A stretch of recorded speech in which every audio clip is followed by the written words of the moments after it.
Good day, ladies and gentlemen. Welcome to Dylan's Daily Show. So, before we get started with the video today, just want to give a shout out to my merch brand, America Reborn Apparel. It's a merch brand I started with a typical liberal or Grant, and it's pretty cool. I'm wearing the Home Sweet Home shirt right now, which the design is on the back, but it's our best-selling shirt. But we don't only have shirts, we have hats, jerseys, backpacks, drawstring bags, all kind of stuff. Click the link in the description of this video. Go to the website, check it out. If you like the stuff, buy it. Send us a picture of you wearing it if you want, and we'll feature it. I mean, it's good stuff. So make sure you check that out if you want. You don't have to, but if you want, check it out. So anyway, let's get into the topic of the video. And this video, I think, is going to trigger a lot of liberals, which is something that I like, and it's going to save lives. So you get to trigger liberals and save lives at the same time. I mean, what else could you want? So the Fanion County School Board in Georgia has unanimously voted to allow all teachers to be armed. Now, there are a couple of caveats that we're going to discuss in the video, obviously, and then I've got a couple of points to make on this, but all teachers can be armed. And apparently when they voted, now last month, this is reported by the Atlanta Journal-Constitution, last month the Lawrence County School Board approved a program to allow some school officials to be armed. But this goes the whole distance. This is a whole 9 yards, right? This is literally all teachers can be armed. Now, apparently when they voted for this unanimously, 11 attendees of the meeting on the board, they got up and left. Like, they were so upset that people were trying to save the lives of children in a way that they didn't like, that they got up and left. I mean, how narrow-minded can you be? It's like, oh my gosh, you guys are trying to save lives, and I don't like the method. I'm gone. Like, and people are going to call me a hypocrite. Dylan, you don't support gun control. Yeah, because it doesn't work. It doesn't work. Now, we've covered that in a lot of videos. I'm not going to spend this entire video talking about why gun control doesn't work, because I've talked about it before. But it doesn't work. So obviously, I'm not going to support it. Now, this works. As we saw in the shooting a couple of months ago, the shooter was stopped by a school resource officer, somebody there that was armed. Now, the left wants to, here's the idea that the left has. They want the entire nation to be a gun-free zone. Okay, so they want to have the good people turn in their firearms. Obviously, we know the criminals won't, because that would be following the law, and criminals don't do that. So they want, essentially, to take the gun-free zone and expand it to the size of the country.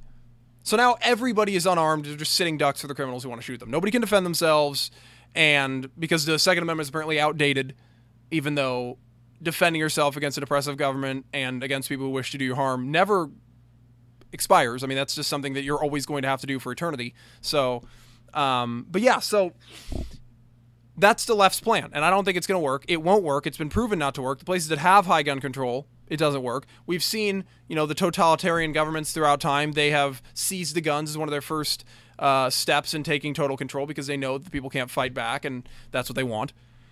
So, I don't want that. And the left will say, well, just call the police. You love the police, right? Yes, I do love the police. I support the police. We love our boys and girls in blue. But the average response time, according to American Police Beat, is 10 minutes. So if someone walks into a school, starts opening fire on a bunch of innocent kids, and if it takes 10 minutes for the police to get there, you can take out a lot of kids in 10 minutes. They're just sitting ducks waiting. It just makes logical sense for somebody to be armed. I don't know why the left is opposed to this. Like, why can't they just leave their platform? Like, it's not even leaving their platform. Like, I don't know why they adapted this as part of their platform, but just forget about it. It's stupid. It ruins your platform. I mean, you're literally taking, whenever the left comes out and they're like, gun control and all these radical policies, people are leaving the Democrat Party. Like, they don't like to hear that. They think it's stupid. They don't want to give up their guns. So that pushes them more toward the Republicans. I mean, just get rid of that on your platform, right? It's one of those it's a stupid position to have. Get rid of it. Right? Just get rid of it. You'll do a lot better if you get rid of it. But don't, because then you may start winning elections. And we don't want that. So, obviously, average response time is 10 minutes. Now, here are the caveats that are included in this, because it's not just you can literally pick up a gun and go to the school, right? The first thing, teachers must carry their guns in holsters. So if you do this, you have to carry your gun in a holster. Also, you need approval from the Fanion County Sheriff and from the school board. So you need approval from those two sources, and you have to go through special training. So there's the training, which is something that I was looking out for. That's really good. Now, it didn't make clear what kind of training they have to go through, and that's one of my concerns, is it has to be the right kind of training for the situation that the teachers will encounter. Like, you can't have, the training can't be, here's how to properly use a firearm, here's how you unload it, you reload it, and here's how you shoot it safely. Like, it can't just be that. Like, that can be part of it, but it has to be going over the type of situation that these teachers are going to face if there is to be an active shooter. Because if they're not adequately trained, they could do more harm than good, right? They could either get shot by the shooter and the shooter just goes, picks up their gun and starts shooting more people. They could shoot a student by accident, which would obviously be very catastrophic. Both of those situations, not ideal. We don't want that happening. So they need to be trained adequately, right? And this goes beyond the student resource officer. I mean, these are teachers literally walking around guns in holsters. Now, they didn't make it clear if they had to conceal them or what, but I don't know. I mean, that's another thing. But and then who is funding this training? Like, is the school board funding it? Is it being funded by taxes, or is it coming out of the teachers' pockets? Because if it's coming out of, so let's say the teacher can have their own firearm that they have, and they pay for the training if they can, and then they get to use it. That would make sense, right? If it's funded by the school board, I don't know if I approve of that as much. I don't really want tax dollars funding that sort of thing because not everybody agrees with it. So it's one of those situations where, I don't want to force people who may not agree with this policy to have to pay for it. So I would prefer it to come out of the people's pockets if they can, if they have the resources to pay for that themselves. If not, they just don't do it. But yeah, that's how I'd prefer to be done. But anyway, let me know in the comments down below how you feel about this.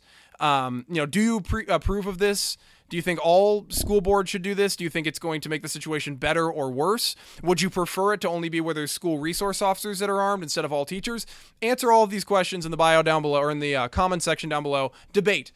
I love when you guys have obviously cordial debate. Don't go all at it, but have a debate in the comment section down below. I am a fan of real solutions being implemented. If you have a problem with something, and I've spoken about this on my show before, but if you have a problem with something, offer a solution. Don't just complain. The left either, and they have a bad habit of doing this. They either not all of the left, but a lot of them, the activists. They will either offer a solution that is completely unrealistic and will never work, and then call you racist if you don't support it, or they will not offer a solution at all and they will just complain. So they look at, say, the wage gap, which doesn't exist. All right. People make less money than other people in the same job, yes, but it's not just because of gender. There are a lot of other factors involved. On the basis of gender alone, there's no wage gap. But they will come out and they'll say, let's just pay women more. Start paying women more. Okay, well, the wage gap doesn't exist. How are you supposed to start paying women more? Then you do have a wage gap where men are making less money just on the basis of sex, although the left doesn't care about that, but that's not a reasonable solution. Nobody's going to do that. I mean, some people will, but they'll go out of business. A real solution would be, let's do some research. Let's see if it exists. Oh, it doesn't, so let's not worry about it, right? I mean, that's it. And the same comes with gun control. They talk about, let's just turn in all guns. The criminals, they will grow hearts and they will just realize the value of life and they will stop in their evil ways and they'll turn in their guns. Like, that's not going to happen. It's never happened before. Now, if you were to ban all firearms, yes, the number of firearms in the country would decline, but then only the criminals would have them. So it makes no sense. It's like Prohibition, right? The amount of drinking dropped during Prohibition, but only the criminals, it all became criminalized. Do you want that? It's like if you're in a classroom and one student is being an idiot, and so the teacher says, more homework for everybody. And everyone's like, what? I wasn't being an idiot. That's stupid. Why do I have to have more homework? Because of that one kid. That one kid should be the only one to get more homework, not everybody else. You're punishing the whole class, or in this case, the whole country, for something that a few individuals do. That doesn't seem fair. It does happen on a small scale. It is a problem, but it happens on a small scale. But anyway, let me know in the comments down below how you feel about this. Do you approve of it? I think it's a good idea. Obviously, I've got a couple of concerns and a couple of things that I would need clarification on before I fully put my support behind this. But yeah, let me know in the comments down below. If you enjoyed, be sure to like and share, and don't forget to subscribe so you don't miss out on any more. I will catch up with you guys next time.